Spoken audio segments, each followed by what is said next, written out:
Ben Abdullah Örs. Köyümüz Yörük Köyü. Eskiden atalarımız Antalya ve Buru arasında göçebe olarak yaşıyorlarmış. Yaklaşık olarak 15 yıldır arıcılıkla uğraşıyorum. Bu dedemden kalma bir meslek.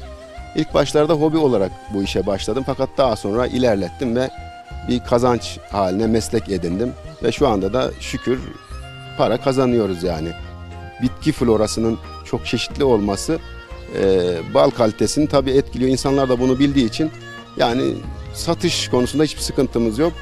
Benim dışımda da köyümüzde arıcılık yapan arkadaşlarımız var. Ben daha da fazla kişinin arıcılık yapmasını istiyorum köyümüzde. Çünkü dışarıdan birçok arıcılar geliyor ve buranın nimetlerinden faydalanıyorlar. Ben istiyorum ki kendi köyümüzün insanları bu güzel doğanın nimetlerinden faydalansınlar. Ben arıcılık yapmak isteyen herkese ben elimden geldiğince yardımcı olmak isterim. Çünkü burayı bir marka olsun istiyorum. Buradaki balın yani her taraftan tanınmasını istiyorum. Bu arkadaşlarla da sürekli zaten yapan arkadaşlarla bu arıcılık yalnız kendi başınıza yapılacak bir iş değil yani. Sürekli beraber yardımlaşılarak yapılacak bir iş. O yüzden ben birçok kişinin daha bu arıcılığı yapmasını istiyorum.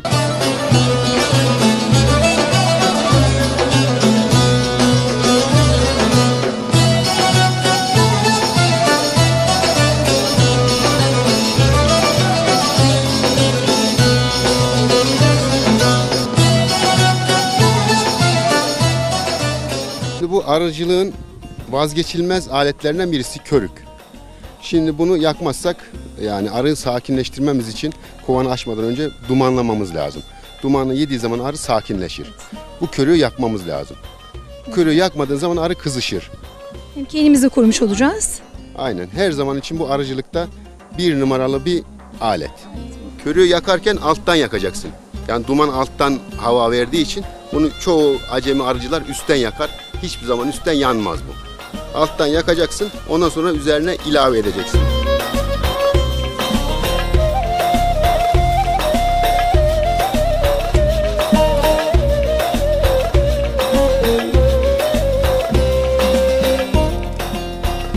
Şimdi rahat rahat arılarımıza bakabiliriz. Şimdi şu kovanımızdan başlayalım şimdi. Evet. Bismillahirrahmanirrahim. Balımız daha aslında havalar yeni rayına oturdu. İşte bundan sonra esas balımız olacak. Yoncamız, kekiğimiz şu anda daha yeni çiçekte.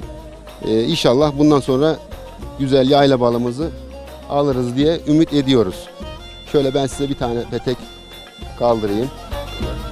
Şöyle mesela daha. Bunlar şu anda yavru.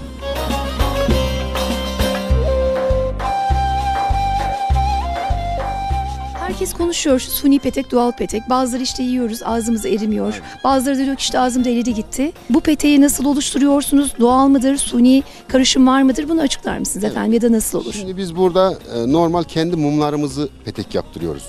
Bunlara normalde çoğunluk kendimiz petek koyuyoruz ama orijinal mumlarını kendimiz fabrikada sıktırtıp öyle yaptırıyoruz. Bunu bal akışı, nektarı hızlı çok olduğu zamanlarda da dalak yaptırıyoruz. Dalak balı. O nedir? Dalak balı nedir efendim? Dalak balı derler. Ondan sonra mesela buna karakovan balı derler. O tamamen her şeyi arının kendi yaptığı. Tabii o daha bir Peteğini de farklı. kendisi oluşturuyor. Peteği, Tabii onun evet. fiyatı da çok farklıdır. Tabii, biraz Çok uzun zaman alır değil mi efendim? Aynen. Tabii arı onun için çok emek harcıyor. Her şeyi doğal yaptığı için fiyat olarak o biraz daha farklı. Şu anda bu görmüş olduğunuz arı yavruda şu anda. Nektar akışı daha fazla olmadığı için şu anda yavruda arı. Nektar akışı fazla olduğu zaman bu yavruların çıktığı yere arı bal atmaya başlar. Ondan sonra bala döner, bal yapar, ondan sonra alırız balımızı. Bir de arılara glikoz ya da şeker tarzı bir şey yedirildiği söylenir. Şimdi burada yaylamızda bitki florası ve organik tarım yapıldığının dolayı çeşitli zengin yani tabiatımız. O yüzden dışarıdan da arıcılar buraya gelmek istiyor. Çünkü buranın balı çok kaliteli oluyor. Çoğu yerde farklı şekilde arıları besliyorlar, bal yapıyorlar ama bizde kesinlikle öyle bir olay Böyle yok. bir ihtiyaç yok çünkü malzeme çok. Burada doğa her şeyi sunmuş değil mi efendim? Bu çok önemli. Şu anda bitki florası falan çok çeşitli. Nektar olarak da pek bir sıkıntı olmadığı için öyle bir ek yani ek bir şeyler vermiyoruz arıya. Ek gıdalara ihtiyaç duymuyorsunuz. Doğal olarak hepsi beslenip burada doğal olarak bu petekler yapılıyor. Arılar yapılıyor, evet. Bal kalitesi gerçekten 10 numara. Ben bazı verdiğim yerler var, tahlil ettiriyorlar. Gerçekten kalite olarak çok yüksek çıkıyor.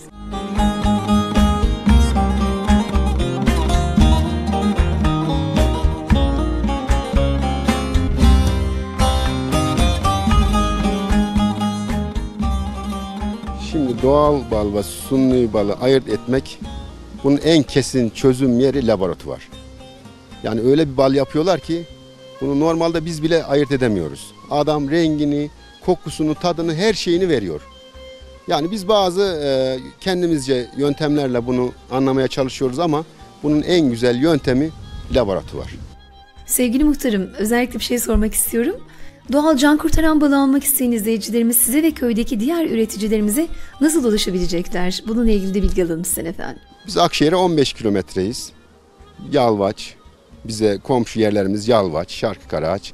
Yani biz Ankara, Antalya yolu üzerinde can kurtaran köyü, şimdiki şeyiyle, büyük şehirle artık can kurtaran mahallesi olduk.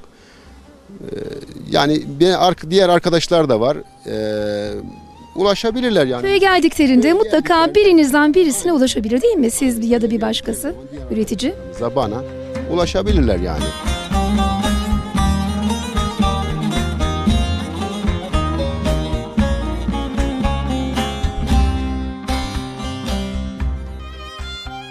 Şimdi arı ürünlerinin başında bal var tabii ki. İkinci sırada da polen vardır. Poleni arı ne yapar? Poleni arı yavruyu beslemek için çiçeklerden toplar. Yavruyu polen ve balla karıştırarak yavruyu besler. Biz de arı ürün olarak bunu alıp balla beraber isteyen müşterilerimize satmak için biz de arı tuzakları kurarak poleni alıyoruz. Polen gerçekten çok besleyici. Çocuklar için olsun, normal insan için olsun değişik şekillerde tüketilebilir. Mesela bu sabah aç karnına tüketilebilir, balla karıştırılır, tüketilir, sütle karıştırılıp tüketilir. Gerçekten polen tüketme kültürü bizde çok zayıf. Avrupa'da bu çok fazla. Ama bizde bu tam olarak bunun vitamini, bağışıklığı güçlendirmesi, insanın enerjisini yükseltmesini demek ki tam kavrayamamışız ki insanlarımız polene fazla ilgi göstermiyor. Polen ne zaman alınır? Bir de polen arıdan nasıl alınır? Bu çok önemli. Şimdi ben size onu birebir göstereyim. Bunu kapatalım.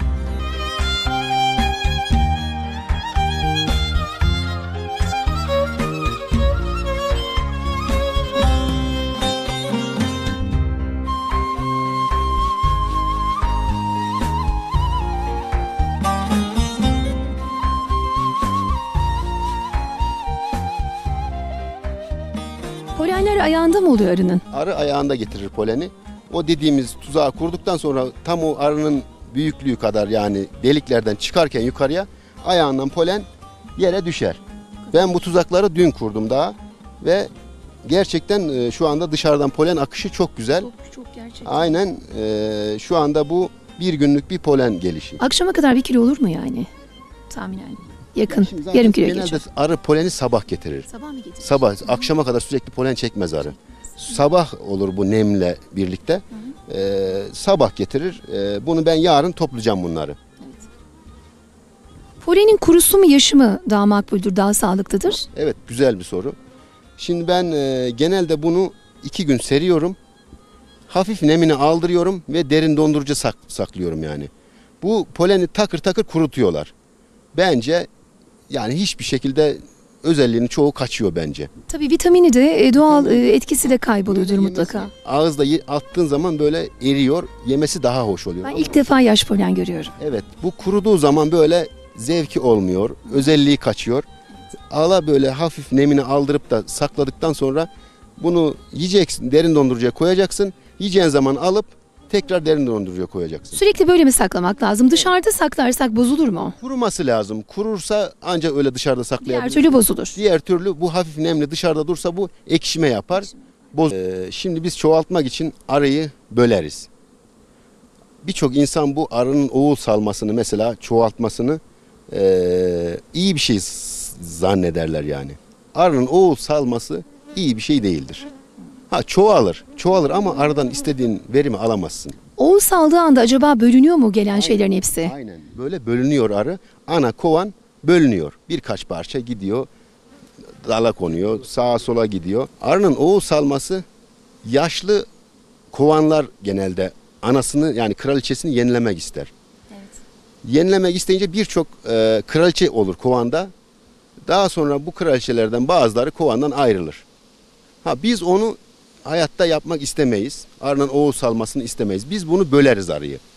Böleriz ve araya hazır ana veririz, kraliçe veririz yani. Şimdi mesela az önce gelirken gördük.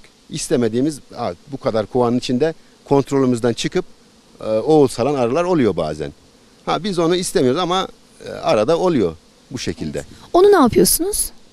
Onu ayrı bir kovana alıyoruz. O da ayrı bir arı oluyor. O da aynı şekilde devam ediyor. Onu isterseniz bir gösterir misiniz hem? Gösterelim. Şimdi gidelim ama ben onu kovana koyarken bakın isterseniz. Tamam. Hadi bakalım.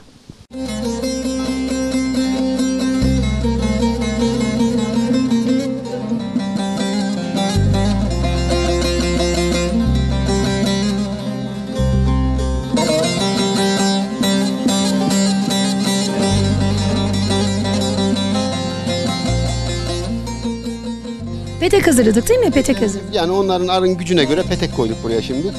Ve arımızı, oğlumuzu alacağız şu anda.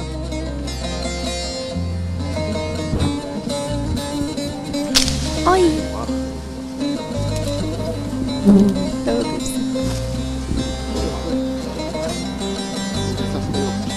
Düştü değil mi?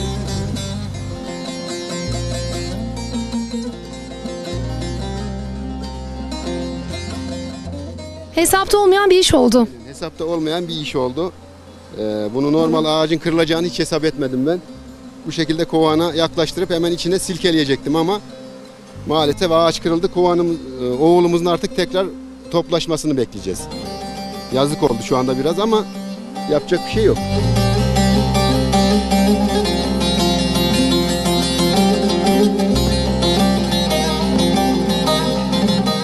Ne kadar sürede toparlanacak tekrar bu arı?